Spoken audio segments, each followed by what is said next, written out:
A few years ago, I moved to a small town after leaving my old home. I used to call it paradise.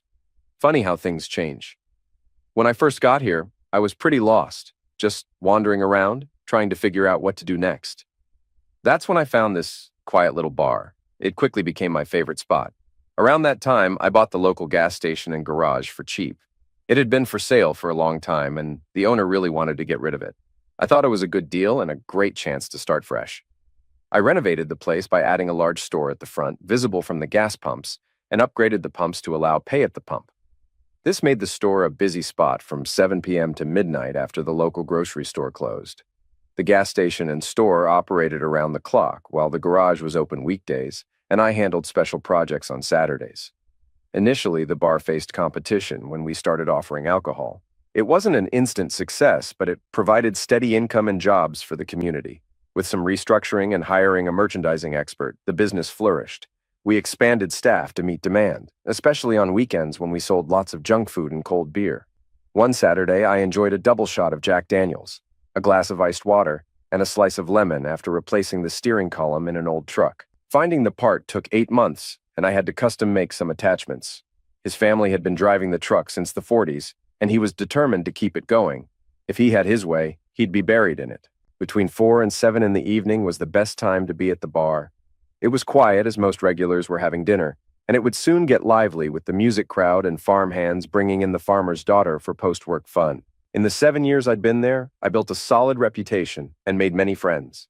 The locals looked out for each other and would alert me to anything unusual.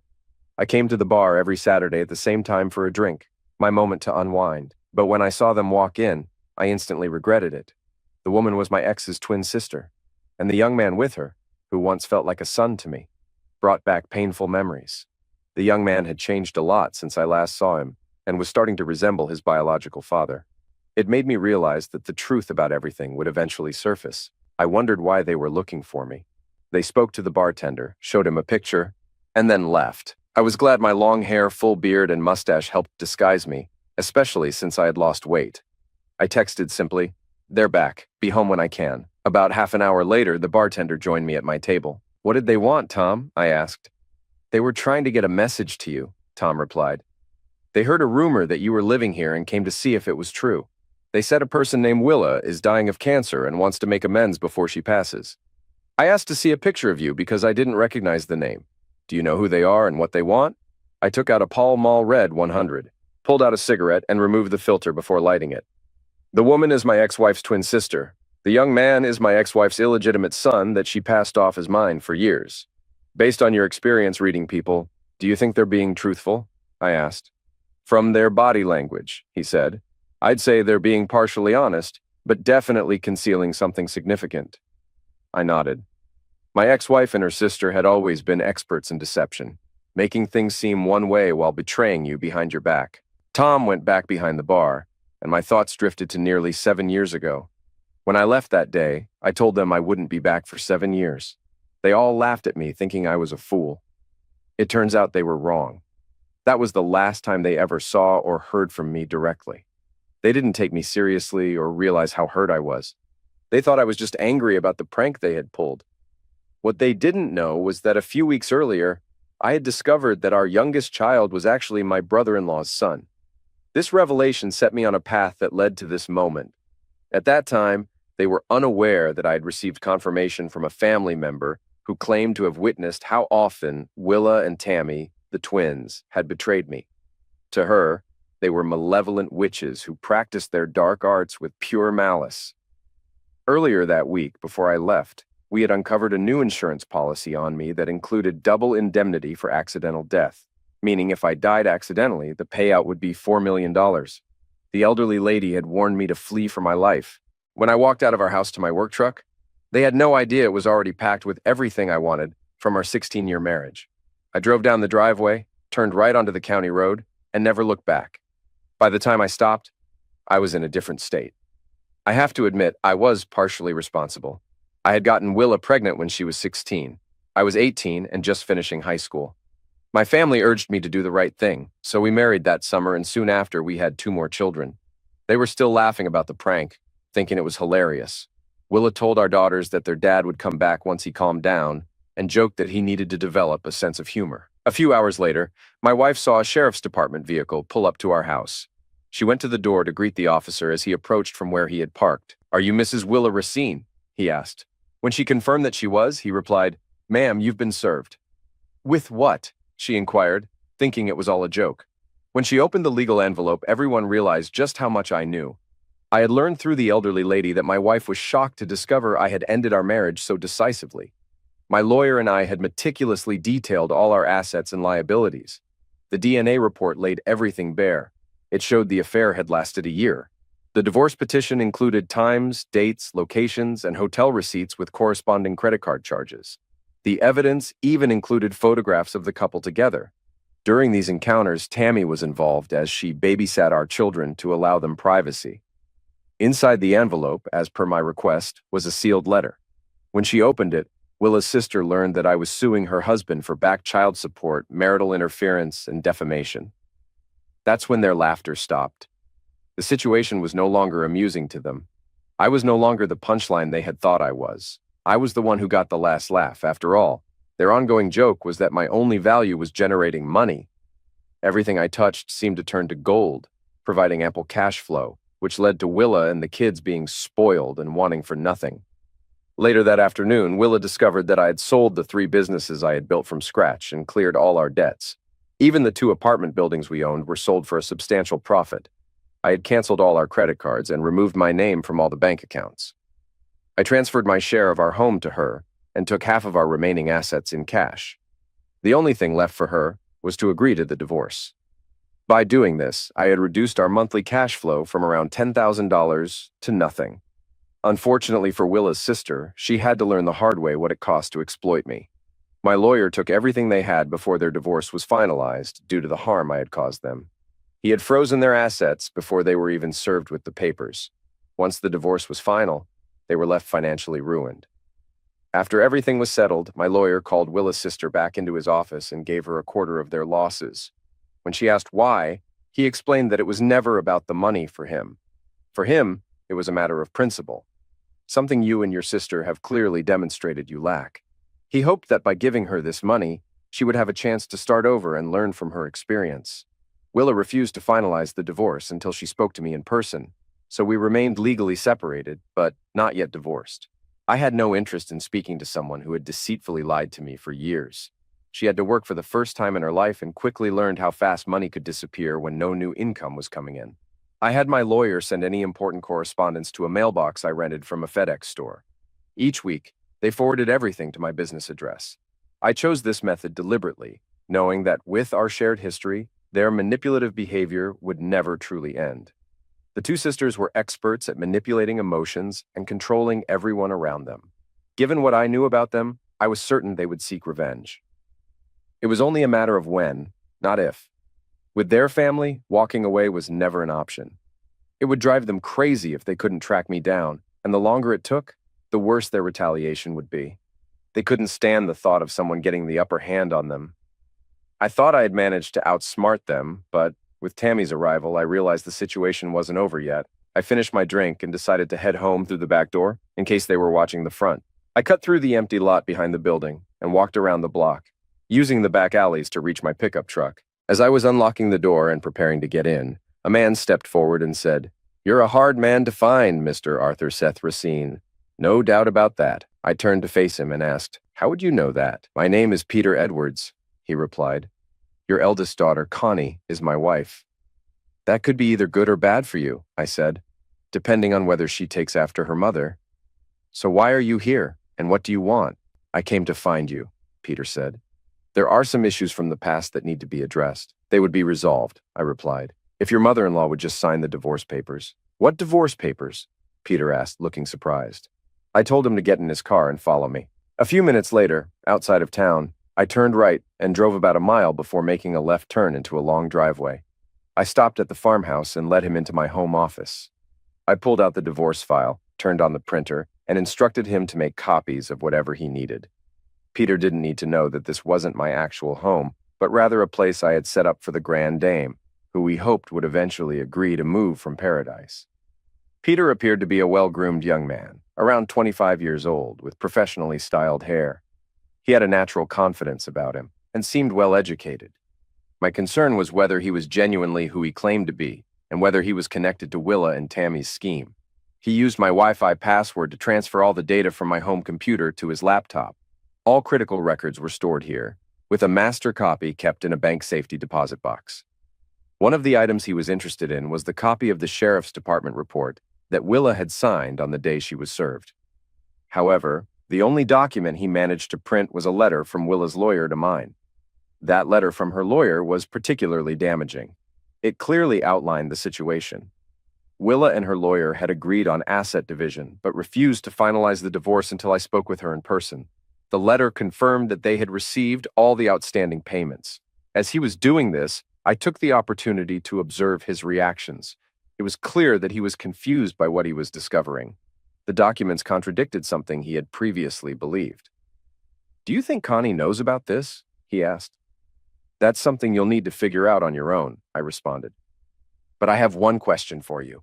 Is Willa really dying of cancer or not?" "Who told you that?" Peter demanded. "Tammy was in town today with Seth looking for me," I explained. "That's what they told a bartender I know." "She's fine," Peter said.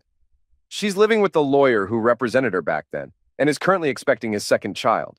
She asked me to find you so she could start the divorce process, claiming it's so she can remarry." He pulled out his cell phone and dialed his wife, turning on the speaker so I could hear both sides of their conversation. "Connie, were you aware that your mother was lying about the divorce process not having been initiated?" Peter asked. "What are you talking about?" Connie replied.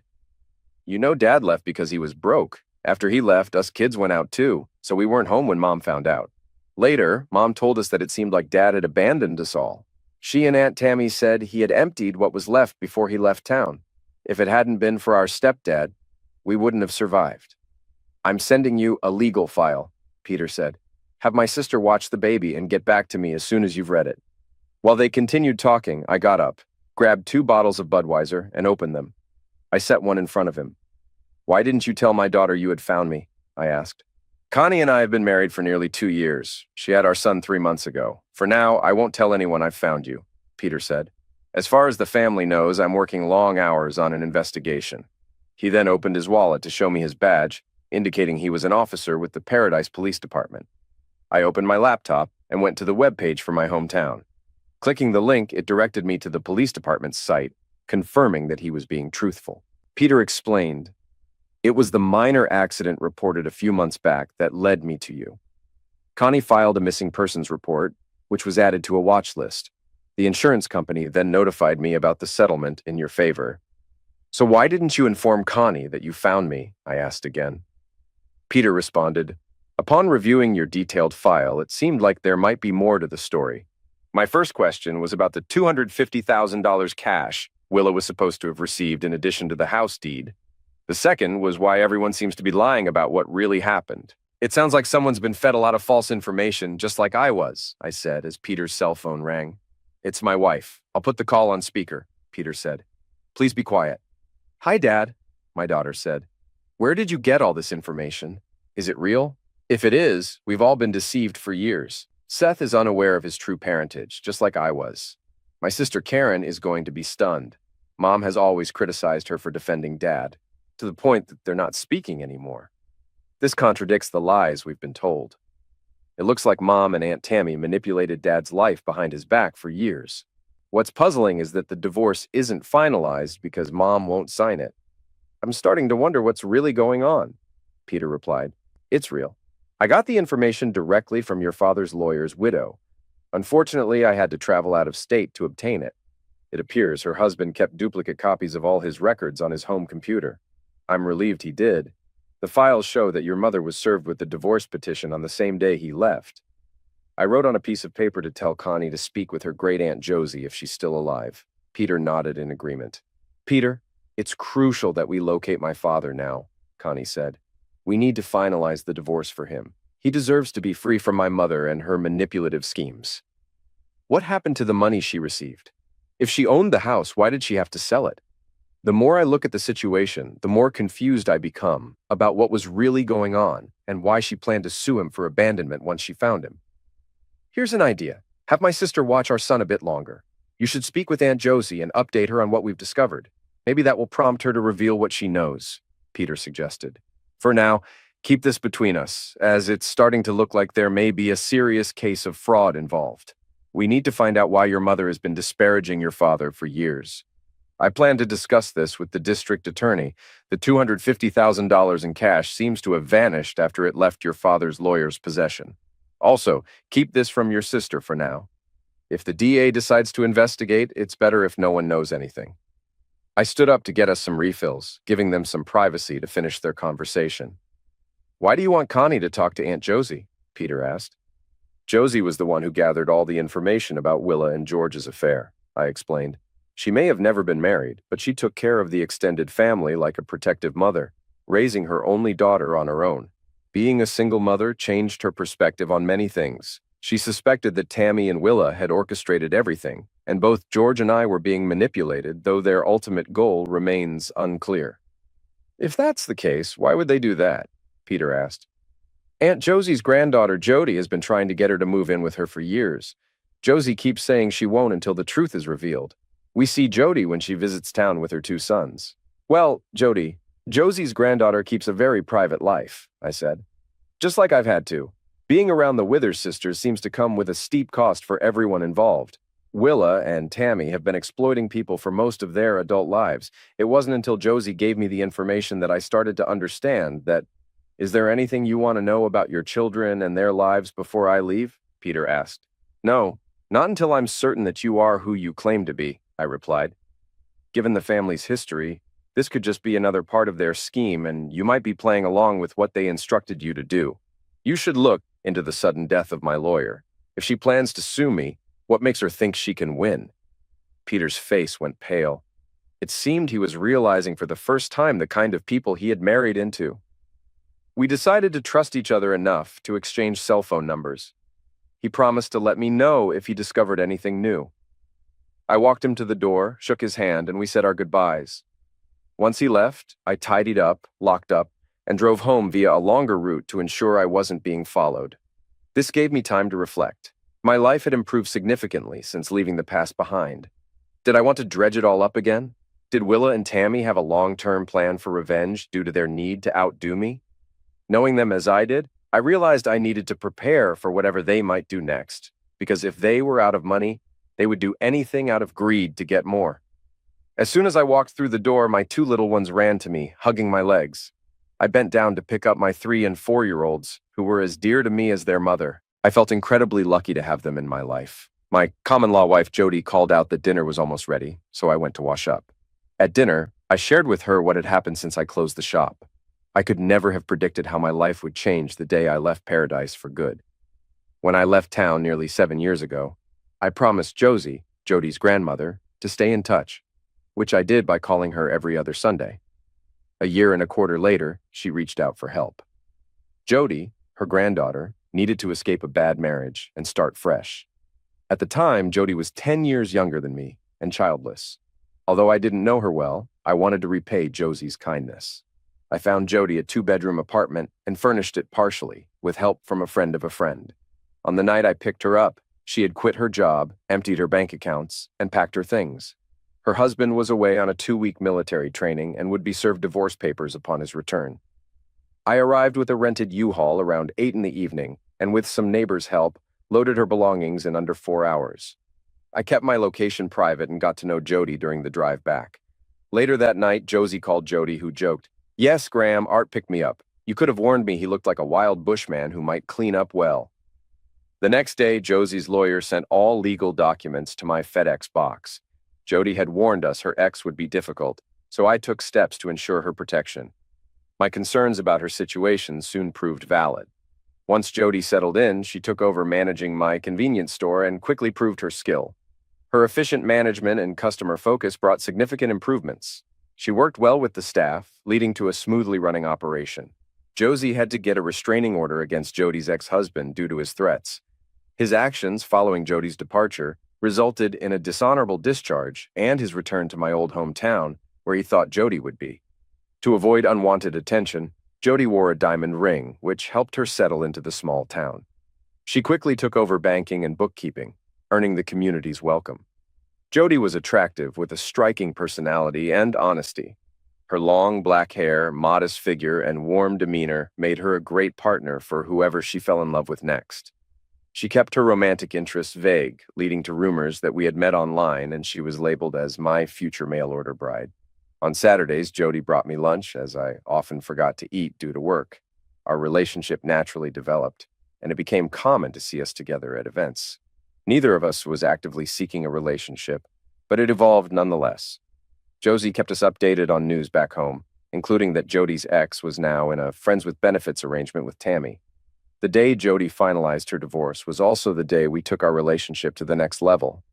We celebrated at the town's only bar with friends, and during a slow dance under the soft lighting, we shared our first kiss.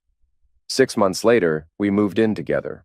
While the kids were taking their bath and getting ready for bed, I placed the small bathroom wastebasket in the sink and shaved off my beard and mustache, leaving only stubble.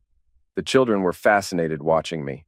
I used the bowl and brush that Jody had given me one Christmas to lather up my face. And I did the same for them, much to their delight. Jody walked in and noticed the kids giggling as I started to shave. Her blue eyes lit up with surprise. Our 2 little boys had foam on their faces too, and they all watched eagerly as I finished. "Looks like Daddy will end up looking like you with a clean face," Jody teased. "Should I cut his hair too?" The kids eagerly said yes. I just laughed and said, "I can have the barber do that on Monday." "No, I'm going to handle most of it myself," Jody insisted, "before you get a chance to change your mind." After drying and dressing the kids, they watched as Jody cut my hair. By the end, I barely recognized myself. I told Jody she did a fantastic job, and she sent me to the shower while she cleaned up. While I was in the shower, Josie called. Jody sensed Josie was gearing up for a big confrontation with her family. Josie believed it was time to act against them. Connie had learned from Josie that each of my 3 children was supposed to receive a $600 monthly annuity arranged through Mutual Life, but none had received payments. The night turned eventful. If I had known a haircut would excite Jody so much, I would have done it sooner. For the next week, I endured jokes about my new look and integration into normal society. People asked Jody if she had to blackmail me to fit in, and she humorously replied she promised to make me bathe at least 3 times a week. While some took it as a joke, others didn't. It was eye-opening to hear the gossip about my situation. The talk was of suing me for abandonment, desertion, and unpaid child support. Jody and I found it amusing. They believed they could use a judgment to hire a collection service to track me down. The news was delivered by a male stork who thought it was a joke. His boss and the district attorney even hired a lawyer to represent me, explaining they needed time to gather information.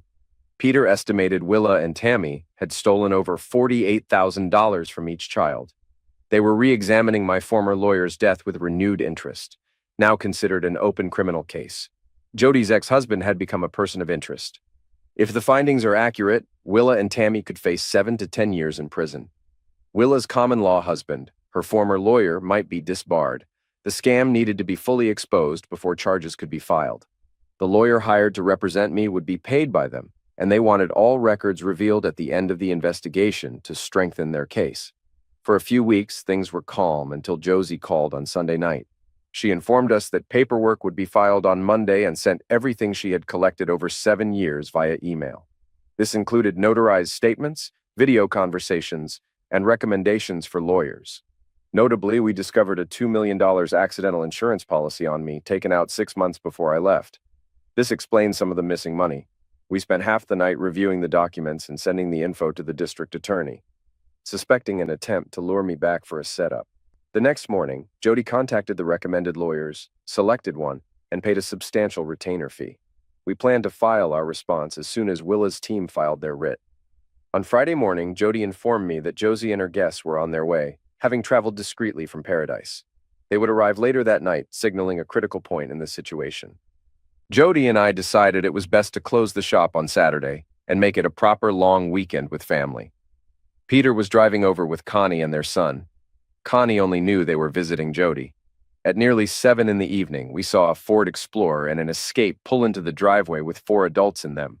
Jody noticed my anxious look and took my hand. My truck was hidden in the garage, so no one would expect me to be there. We watched as they got out of the vehicles. Jody asked, "Who's with Josie?" I replied, That's Peter, his wife, my eldest Connie with their baby, and Karen, my second oldest. Are you ready for this? Jody asked. As ready as I'll ever be, I said, picking up our oldest. Jody carried our youngest and opened the front door. We stepped out as a family to greet our guests. My daughters were visibly surprised to see me. Karen started crying immediately. I handed my son to his great-grandmother and hugged Karen tightly. Connie joined us after giving their son to Peter. It took a few moments for everyone to calm down. Both daughters had grown into beautiful women, and seeing them together was a moment I would always remember. It's great to see you again, Peter, I said, shaking his hand. After introductions, Jody served a generous dinner with a prime beef shoulder roast, mashed potatoes, gravy, homemade buns, Yorkshire pudding, and green beans, topped off with hot apple pie. Once the kids were settled, we started discussing everything. I gave him a nod to indicate my approval. All right, Dad, Peter continued. The district attorney now thinks that Jody's ex's car was involved in the incident with your lawyer's car during the accident. We've tracked down the current owner and are arranging a paint comparison with the state's help.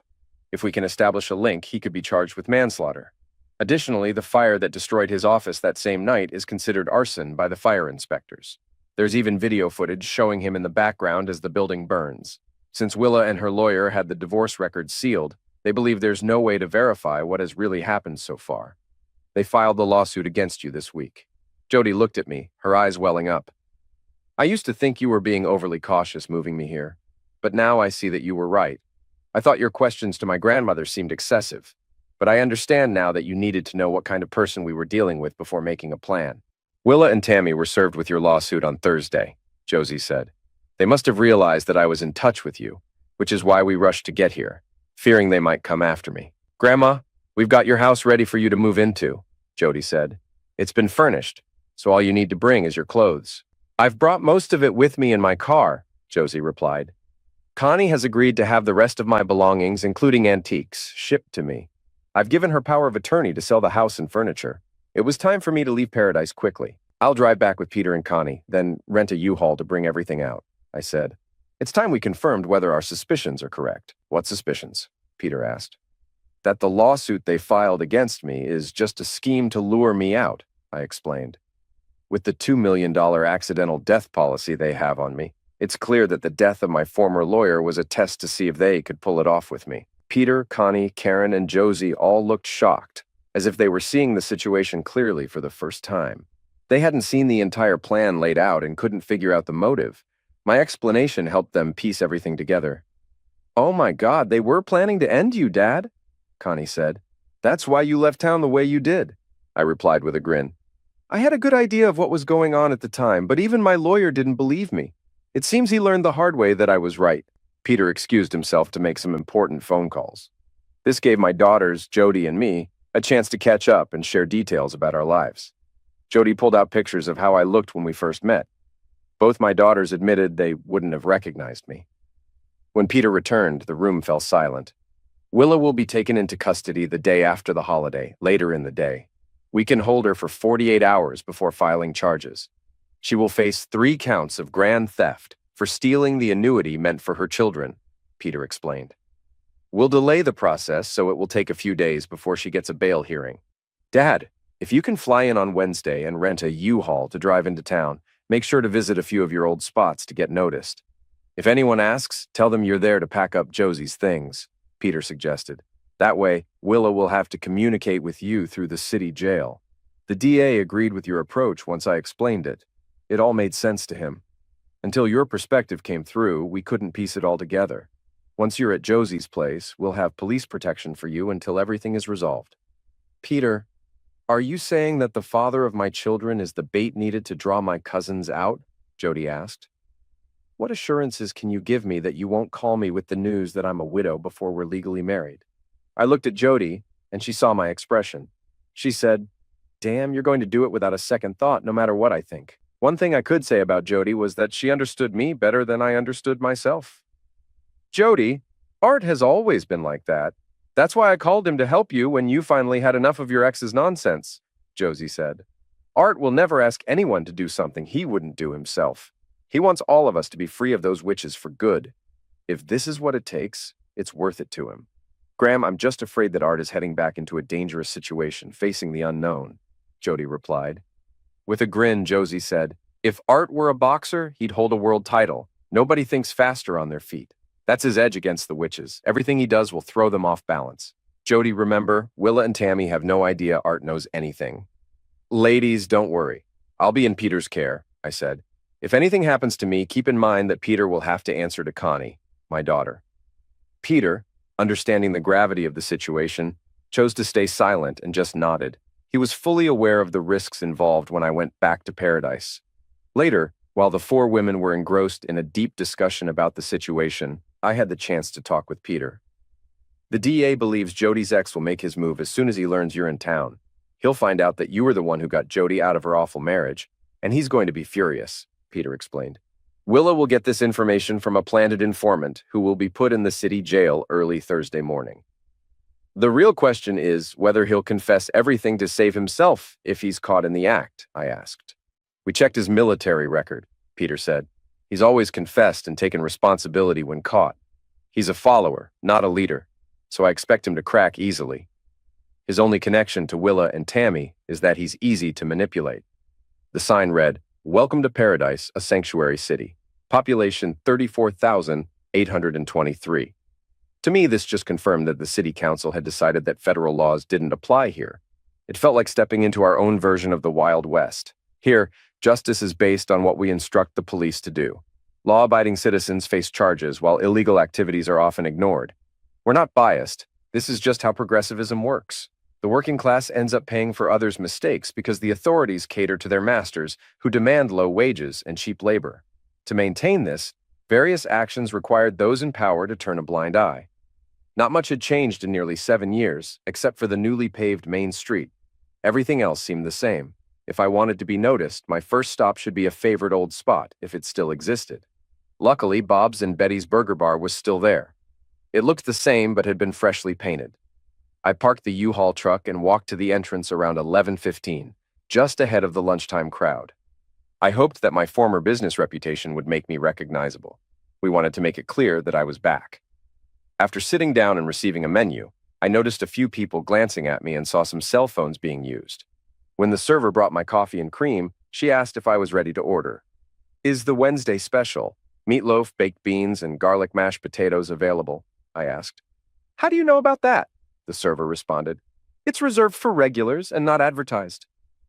"Let Jack know that Art wants brown gravy and some fried onions on the meatloaf," I instructed. The waitress gave me a puzzled look. I stood up and said, "Never mind, I'll tell him myself." I walked through the swinging doors into the kitchen, with the server trailing behind, and shouted out my lunch order. Jack turned to look at me with a grin. "Well, if it isn't the old fool," Jack said with a smirk. "You're a few weeks early. Welcome back, my old friend. Susan, bring Art's coffee back here so we can catch up while he eats at the prep table." Jack was the original owner's son and had kept the name unchanged. We'd been friends for most of our lives. We chatted until the lunch rush had passed. He had one of the staff call his wife to join us, giving us a chance to reconnect on important matters. "Art, you should know that after you left, the wife ended her friendship with Willa and Tammy for good. She was disgusted by what they did and said about you and the kids." "Jack, there are a few things about to happen. An arrest was meant to occur last night, and if a few people's theories are correct, it's going to trigger a chain reaction, like a line of falling dominoes," I explained. "Connie's husband Peter is working with me, which is why I'm back early." Jack looked at me with serious concern and said, "Peter's an excellent cop, and he's as honest as they come. He put 2 of our former city councilors in jail for corruption last year. You'll need to fill me in later. Too many people are eavesdropping around here." We spotted Sasha pulling into the parking lot. I thought to myself that she looked great. I sat down and waited for her to come in, knowing she would see me from the back and likely wouldn't realize anything was unusual.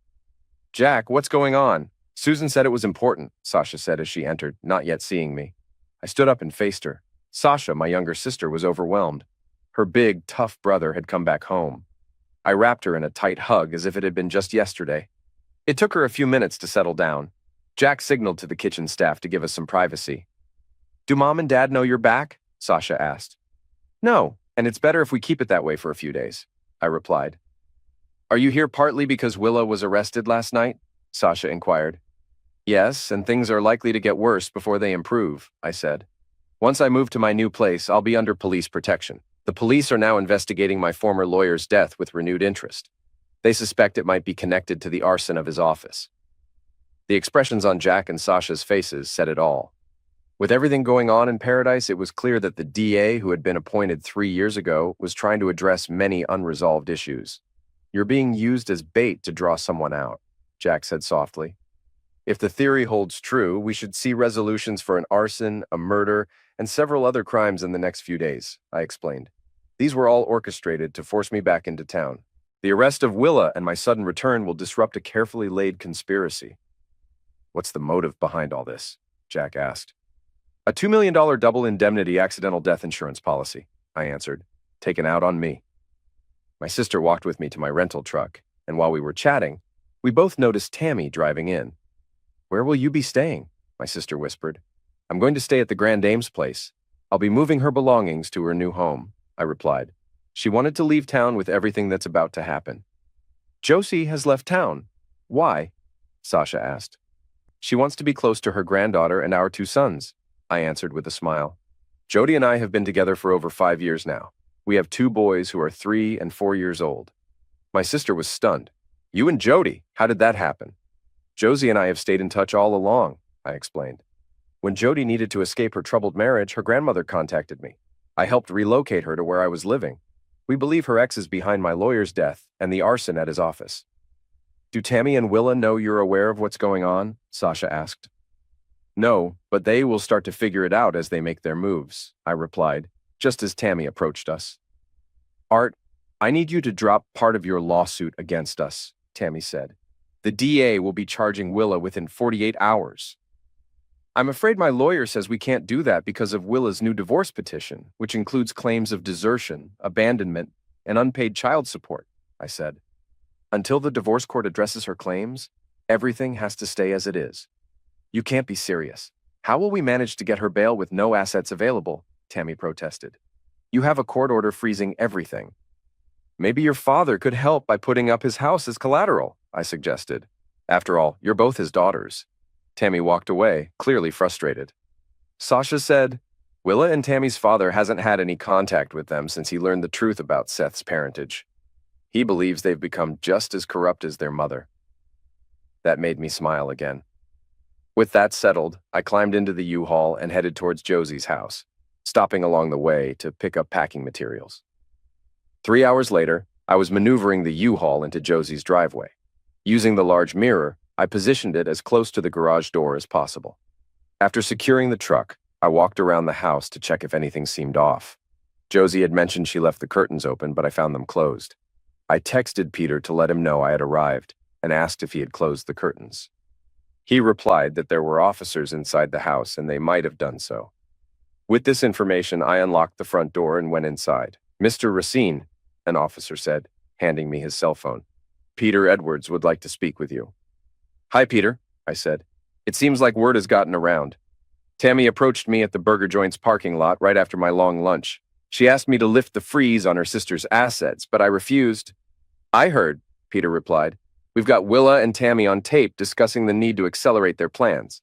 They mentioned Jody's ex, Brad Press, frequently. Willa instructed Tammy to let him know that you know where Jody is, which should encourage him to act as we need. It looks like our strategy is working because not long after Brad showed up. Willa told him where you were staying. Our informant, who was arrested today, had informed her that you returned to move Josie," Peter said. "When Brad asked where you were staying, Willa said it was where Jody is. A few minutes later, I was seen opening the garage bay doors and unloading bundles of cardboard boxes from the van, preparing to pack up the house. At 6:30 that evening, a pizza delivery from Papa John's arrived. When the delivery driver knocked, I answered the door. The driver asked if I was moving, and I explained that I had just returned to gather items to help a friend. Around 11 that night, Brad made his move. He used a car tire iron to break the lock on the front door and slipped inside. Noting the light on in the kitchen, he proceeded in that direction, pulling a 9mm from under his shirt. He found me sitting there with a cup of coffee. "Hello, Art," Brad said. "Willa and Tammy send their regards. I'm here to find out where Jody is so I can visit her." "I'm afraid that's information I won't share with the killer of my lawyer," I replied, "or the person who set his office on fire. Before you end me, which we both know is your intention, How much have they promised you from the insurance settlement? What makes you think I was involved in that? He asked, taking the bait. Because you seem like the kind of person they could manipulate into doing their dirty work, I said. So, how much of the $4 million accidental death policy on me have they promised you? 4 million? They told me it was only 750,000, he said. I laughed and said, "Did you know Seth is actually the son of Tammy's first husband?" His face went pale. You see, both George and I were manipulated and used by the twins for years, I continued. My lawyer, while working on my divorce, sued George and Tammy for everything they had. Brad's face turned even whiter. That's why I knew Willa's lawsuit for desertion and back child support was a scam, I said. The divorce was already settled and just needed her signature to finalize. She needed to manipulate me into coming back, and that's when it all made sense. You're just the latest person they've played, so consider what their plans for you might be. My divorce only interrupted their scheme for my death. By taking out my lawyer, you've brought their original plan back into play. You could send them to prison for years. Given what we know about them, what's your gut feeling? It's painful watching someone realize they're just a pawn, and that their usefulness will soon lead to their own downfall. Either way, I'm screwed, Brad said. Causing your lawyer's car to crash into a tree at 70 miles per hour is manslaughter. Murder will get you life, I said. Manslaughter might get you 5 to 10 years, but murder means life. With me dead, they can claim you acted out of rage because of Jody, and that you had no idea what you were doing. They've set you up to take the fall because most accidental death policies don't cover murder. If you were in my position, what would you do? Brad asked. I'd serve the time, turn state's evidence, and hope that your cooperation earns you a lighter sentence, I suggested. After all, they likely plan to dispose of you with an overdose. They know your pills used led to your dishonorable discharge. Brad placed the tool on the table and said, "Call the cops." I replied, "Brad, turn around. They're already behind you." Connie watched her husband on the phone, curious about what was happening. Peter had informed her that her father was at Josie's place. The late-night call had woken them both. While Peter spoke, Connie made hot chocolate for both of them. Peter looked pleased when he finished the call. "Your father caught us all off guard tonight," Peter told her. "Brad broke in with the intent to end him and to find out about his ex-wife. Your father managed to talk him down and got him to confess to everything. The whole encounter was recorded by the undercover officers." Connie was stunned. "How did my dad manage that?" "He shared some key details that Brad wasn't aware of, like the real story behind Seth's parentage," Peter explained. "I believe the turning point was when your father convinced Brad that the insurance wouldn't pay out in case of murder. Even I'm not sure if that's accurate, but it was enough to make Brad question his choices and opt for a lesser charge instead of life in prison. Aunt Josie always said Dad was quick thinking, but I never imagined this." "What does this mean for Mom and my sister?" Connie asked. "If Brad agrees to testify against them, they could be charged with arson, manslaughter, and the attempted murder of your father at the very least," Peter said. Connie immediately called Jody to update her. They made plans. Josie would care for the kids for a few days while Jody flew out. Connie would pick Jody up at the airport once she received the arrival time via text. After hanging up, Connie called her sister to fill her in. Peter, now dressed, headed to the station to get Brad's signed statement before the night ended. With Peter gone, Connie found herself too excited to sleep. I woke up after 8 in the morning and immediately called Jack to arrange for the front door to be repaired. He promised to send someone, and within half an hour, a repairman arrived. The old front door was replaced, new trim was installed, and a fresh lock was fitted. Just as the repairman was finishing up, my daughter Connie arrived with Jody. Jody jumped out of the car and ran towards me, tears streaming down her face. It hit me then how much stress I had caused her over the past few days. "Brad was taken into custody last night," I told her. "He turned himself in to the police officers who were here protecting me. I was never actually in danger." "Why didn't you call me?" Jody asked. "Why did I have to find out from Connie?" "It was nearly 2 in the morning by the time the police left," I explained. "I planned to call you today." I embraced Jody tightly and promised, "I vow not to put myself in danger like this again." Once the repairman finished, we locked up, stowed her luggage, and headed to my brother-in-law's restaurant for a meal. Karen, Sasha, and my parents joined us there. Jack's staff had to combine 2 tables to accommodate us all. Jody received a warm welcome from everyone, and our breakfast was exceptional. Jack was thrilled about the events and made sure we had a fantastic spread. My parents were thrilled to hear that Jody and I had 2 sons named Carson and Hunter, after both of my grandfathers. They eagerly went through every picture Jody had of our kids and us on her phone. My daughters shared the story of bringing Josie out and finding me. Peter joined us a little later, and it was clear he was exhausted. Willa and Tammy are both in custody now, Peter announced. Brad has confessed to everything, including his initial plan to end Dad. He will face charges for arson and manslaughter after he testifies against them in court. Tammy and Willa will be charged with grand theft, conspiracy to commit murder, and fraud. The DA is currently meeting with the judge who handled Dad's divorce case to try and expedite the finalization of your original divorce. Peter, are you saying that Art and I might finally be able to get married? Jody asked, struggling to process the news. The DA took the necessary paperwork and Dad's original divorce file to the judge, Peter clarified. He's hoping the judge will waive the signature requirement, the waiting period, and issue the divorce certificate once he hears the full story. Jody, I said, I guess I should get you a proper wedding ring set today and finally make the proposal. Everyone burst into laughter at my comment. Jody was in tears, overwhelmed by the unexpected but wonderful news. Before we left, Mom and Dad insisted that Jody and I come over for dinner. After we returned to packing until about 5:30, we went to my parents' house for a private dinner. Mom and Dad had many questions. Jody explained how I came to her rescue from her troubled marriage thanks to her grandmother and detailed how she landed her first job and its outcomes. We were still enjoying the company when Peter and Connie arrived with my divorce certificate. It felt great to finally be free. When Jody got her turn to speak, she proudly talked about our kids and our life together.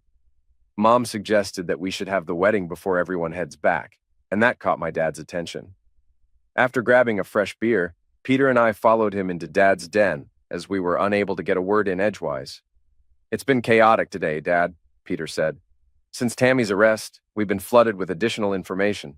We had to call in half the district attorney's office to help sort through it all. It turns out we were only scratching the surface of what those two were involved in. It now looks like the mayor might also be implicated. What will happen to Willa's common-law husband? I asked out of curiosity. And how involved was he in all of this?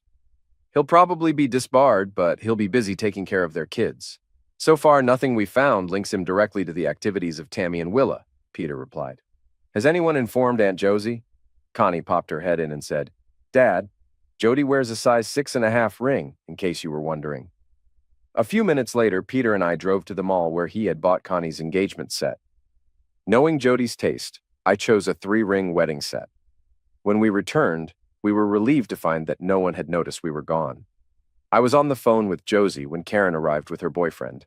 With everyone gathered at the house, we moved into the living room, and the men had to bring in a few extra chairs from the kitchen. Dad had instructed Jody to sit in his chair, which alerted Mom that something was going on. She kept a close watch with her sharp eyes. The room fell silent as I walked over and knelt down to ask my common-law spouse to legally become my wife. I had completely surprised her. Naturally, she said yes. The celebration began. My dad proudly announced, I've got nearly 7 years of drinking with my son to catch up on, and Jody and Art's engagement is the perfect way to start. Peter drove Jody and me back to Josie's place. We felt a huge weight lifted off our shoulders. On Friday, we stopped by City Hall to pick up the marriage license. Jody discovered that Connie's wedding dress fit her perfectly. Jack agreed to be my best man, and Karen became Jody's maid of honor. The DA agreed to officiate the ceremony. I had to buy a suit from Macy's because there was no way Jody would let me marry her in blue jeans. On Sunday afternoon, in my parents' backyard, surrounded by family, we exchanged our vows to everyone's delight. Even the twins' father was there. We had requested no gifts, but my ex-father-in-law handed me an envelope from his vest. Colin, this isn't a wedding gift. It's your inheritance early, he said with a smile. The remainder of my estate will go to your daughters. I tucked the envelope into my suit and forgot about it for the rest of the day. Everyone recorded the entire ceremony and sent the videos to Aunt Josie. Someone asked where we were going for our honeymoon. Jody explained, Given everything we've been through, once we get Grandma settled into her new place, we're planning a week in Florida, and then a week in California with our kids, enjoying everything Disney has to offer. After all, without our family, we wouldn't be where we are today. The next day, just before we left for home, I gave Jody the envelope. Inside was a bank draft for $100,000 and a note that said, Thanks for helping Karma set things right. I've always believed the twins were responsible for their mother's death. I'm looking forward to seeing them get what they deserve. My granddaughters will too. Jody slipped the envelope into her purse without mentioning it to anyone. After hugging my daughters and my parents, Jody and I climbed into the U-Haul. We headed home, finally free from everything that had haunted us.